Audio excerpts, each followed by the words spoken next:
Good morning, everyone, and thank you for joining us. I am Leah Lovequist, Wildfire Information Officer for the Slave Lake Forest area.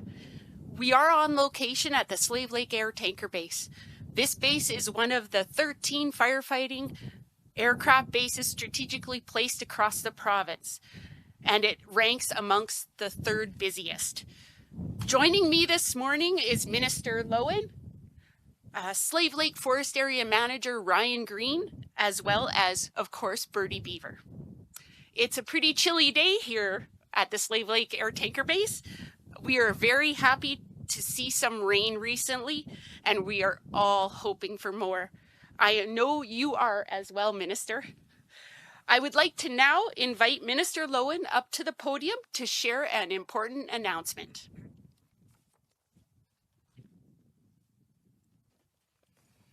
Thank you very much, Leah, and good morning, everyone, and thank you for joining me for this important update on Alberta's wildfire operations. As I've mentioned previously, Budget 2024 provides funding to hire 100 additional government wildland firefighters, 5 new contract wildland firefighter crews, and more seasonal support staff than we had during the 2023 wildfire season.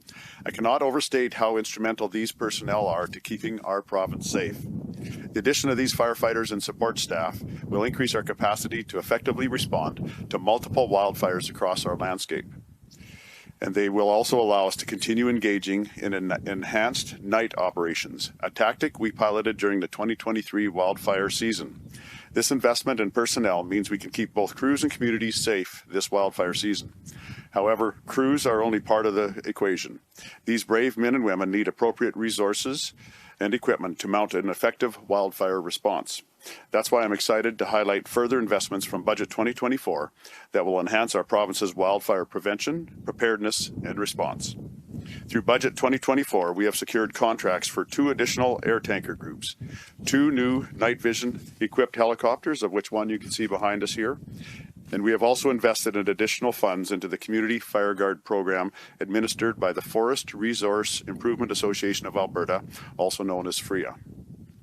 These investments will result in significant improvements to our wildfire operations, allowing us to better protect Alberta's communities and forests from the impacts of wildfire.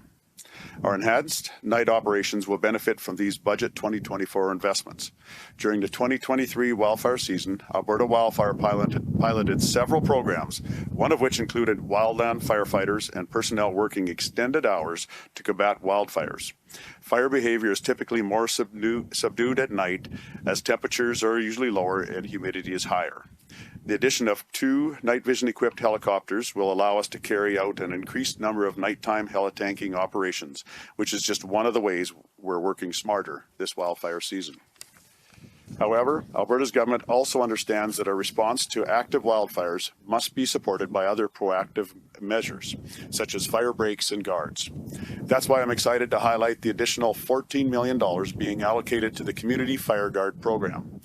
FRIA has reported incredibly high interest in the program, signaling that Albertans are eagerly preparing for their communities this wildfire season.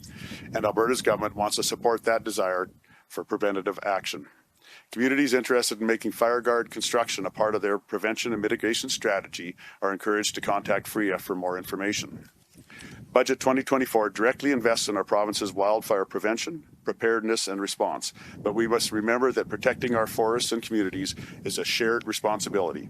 Every Albertan must do their part by maintaining awareness of current wildfire risk levels, staying up to date on fire bans, advisories, and restrictions, and above all, exercising extreme caution when spending time outdoors.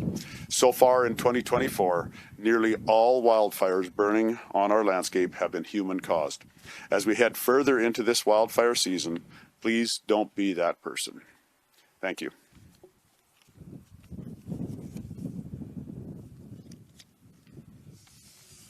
Thank you, Minister and Leah. We're going to now go into our question and answer time.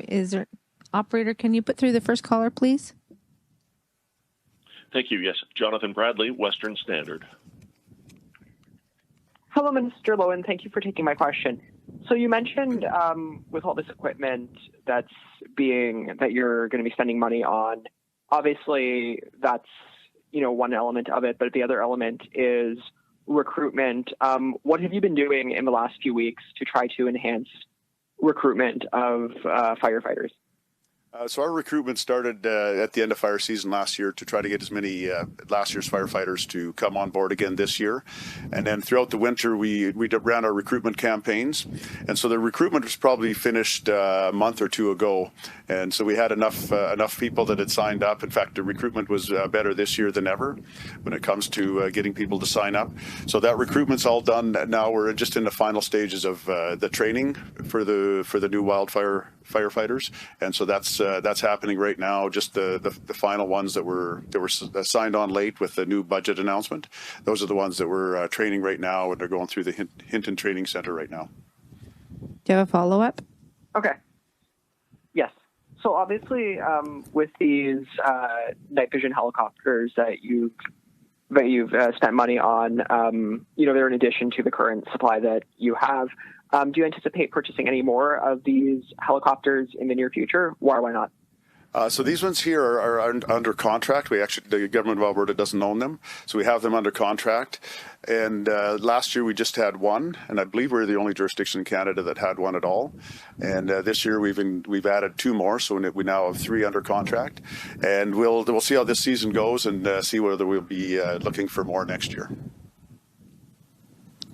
Thank you. Operator, can you put through the next caller? Thank you. Alana Smith, Globe and Mail. Oh, hi there. Thanks for taking my question. It's for Minister Loewen. I just wanted to follow up on something I'd asked you last week, and your response was something like we were 30% or so close to what would be considered full staffing. And correct me if I have that wrong, but can you just tell me what, and by number, how many firefighters would be considered full staffing for Alberta? So I believe last year we had about 900, and this year will be over 1,000. And what we are is 39% ahead of our hiring compared to last year. Pardon me. So that's the number that it sits at. So Right. It isn't 39% of the total staffing. It's we're 39% ahead of our staffing as compared to last year.